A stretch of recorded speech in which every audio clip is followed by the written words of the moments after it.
Praise లాడండి. బాగున్నారా? ఇది నా దేవుని వాగ్దానం చూసుకుందామా? రండి, చిన్న విషయం పాడుకుందామండి. నన్ను నిర్మించిన రీతి తలచగా ఎంతో ఆశ్చర్యమే, అవి నా ఊహవింతైనది. ఎరుపెక్కిన చిత్రముల చూపు నుండి తప్పించి ఎలలేని ప్రేమను నాపై కురిపించావు.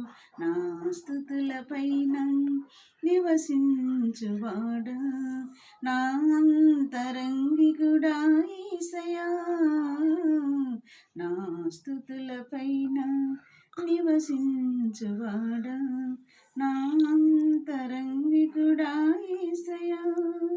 నీవు నా పక్షమై ఉన్నావు కనుకే జయమే జయమే, ఎల్లవేళలా జయమే. స్తోత్రం.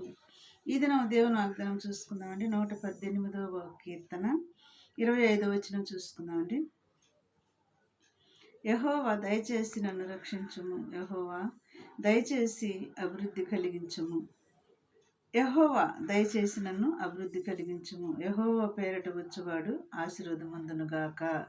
ఈ దినం వాగ్దానం అండి. మరి ఇటు వాగ్దానాన్ని బట్టి మనం ప్రార్థన చేద్దాము. ప్రభు రాకడ దినాలలో మనం ఉన్నాము కాబట్టి ఆయన రాకడ దినాలలో మనం ఎత్తబడే గుంపులో ఉండులాగిన పరిశుద్ధాత్మ దేవుణ్ణి మనం కలిగి ఎత్తబడే గుంపులు ఉండులాగిన మనం సిద్ధపడదామండి. మరి ఇటు వాగ్దానాలను బట్టి మనం ప్రార్థన చేద్దాము.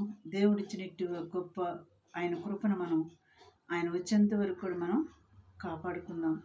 ఆయన ఇచ్చిన రక్షణ వస్త్రాలు కూడా మనం కాపాడుకుందాం.